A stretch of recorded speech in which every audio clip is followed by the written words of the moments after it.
आज मैं आपके सामने समाज के अंदर फैली कुरीतियाँ, उसके प्रभाव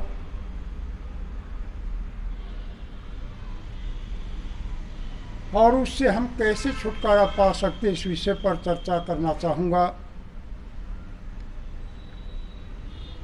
मैं पहले आपको एक घटना बताना चाहता हूँ।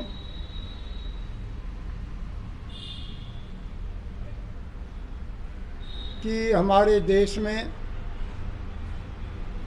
अंग्रेज अपना अधिकार जमाए हुए थे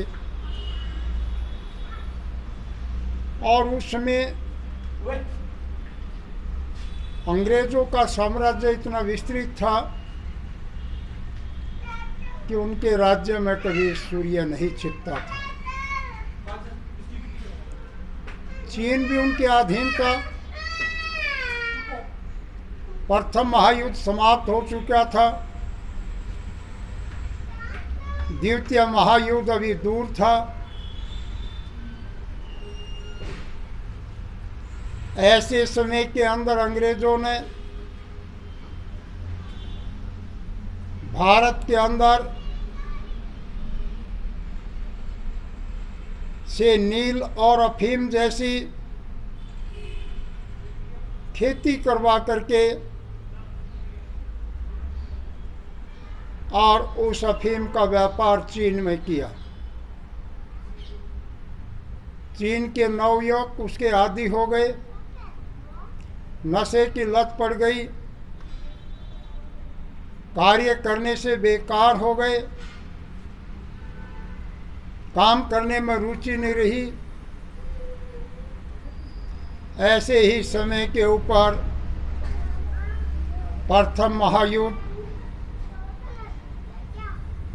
के बाद एशिया के अंदर जापान भी अपने सिर मोर पर था और उसने चाइना के अंदर अपने विद्यालय और विश्वविद्यालय खोले। उन विद्यालयों के अंदर पैसा कमाने के लिए सर्टिफिकेट देने आरंभ कर दिए। चाइना के नवयुवक बगैर मेहनत परिश्रम करके ऊंची से ऊंची डिग्री लेने लगे। पैसे और रिश्वत के आधार पर उन लोगों ने चीन के प्रशासन के अंदर अपना प्रवेश किया।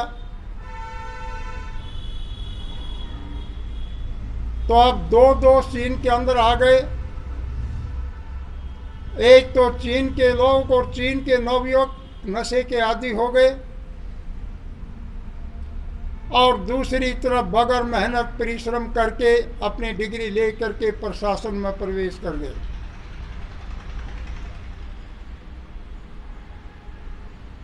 बुद्धिजीवी लोगों को नौकरी नहीं मिलती थी, नए एस्टिमेट नहीं दे पा रहे थे, नए कार्यक्रम चालू नहीं कर पा रहे थे, नई योजना नहीं दे पा रहे थे। चीन के अंदर भूखमरी बढ़ गई, बेकारी बढ़ गई, लोग सड़कों पर आ गए, त्राही त्राही मच गई और माओ से तुंग के नेतृत्व में क्रांति करनी पड़ी और शासन का बदलाव हुआ। आज हम देखते हैं भारत जो एक कार्यों का देश था, जिसका नाम आर्यवर्त रहा, जिसमें महर्षि दयानंद जैसे महान योद्धा महर्षि पैदा हुए और समाज के अंदर एक बहुत बड़ा परिवर्तन लाया। जो देश राम और कृष्ण के सिद्धांतों पर चलने वाला, जो ऋषि मुनियों का देश है, आज उसके नवयुवक भटकते जा रहे हैं। अनेकों प्रकार के नशे, अनेकों प्रकार की व्यसन की बीमारियां उनके अंदर लत के रूप में आ गई।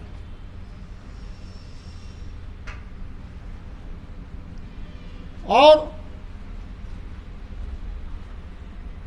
आज प्रत्येक नागरिक अपनी मेहनत से बचने लगा, मशीन का सहारा लेने लगा, शरीर से मेहनत और परिश्रम नहीं करना चाहता।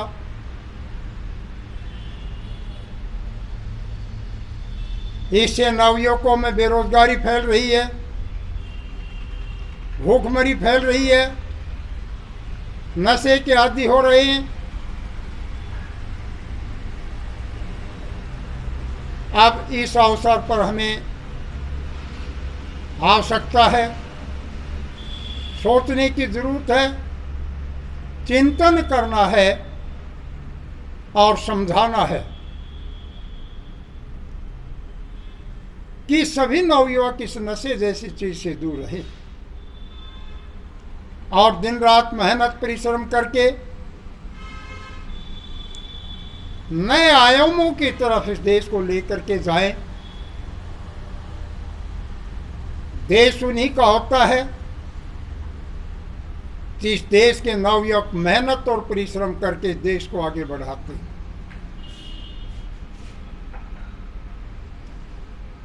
तो हम सब ने सोचना होगा, सबने चिंतन करना होगा। अगर ये ढील इसी प्रकार से चलती रही, देश में नशे का प्रचलन बढ़ता रहा, शिक्षा के प्रति उदासीनता आती रही, तो देश उन्नति नहीं कर पाएगा। कोई भी देश शिक्षा के बिना आगे नहीं बढ़ा है। शिक्षा के अंदर गुणवत्ता लानी होगी। शिक्षा को भौतिक शिक्षा के साथ साथ आध्यात्मिक शिक्षा के साथ भी जोड़ना होगा। जब तक आध्यात्मिक शिक्षा शिक्षा के साथ नहीं जुड़ेगी, तब तक हमारे नवयुवक चरित्रवान नहीं बनेंगे और चरित्रवान व्यक्ति ही किसी राष्ट्र को महान बना सकते हैं। आओ हम अपने पूर्वजों के बताए हुए रास्ते पर चले, वेदों की ओर मुड़ें, आर्य साहित्य और जो हमारी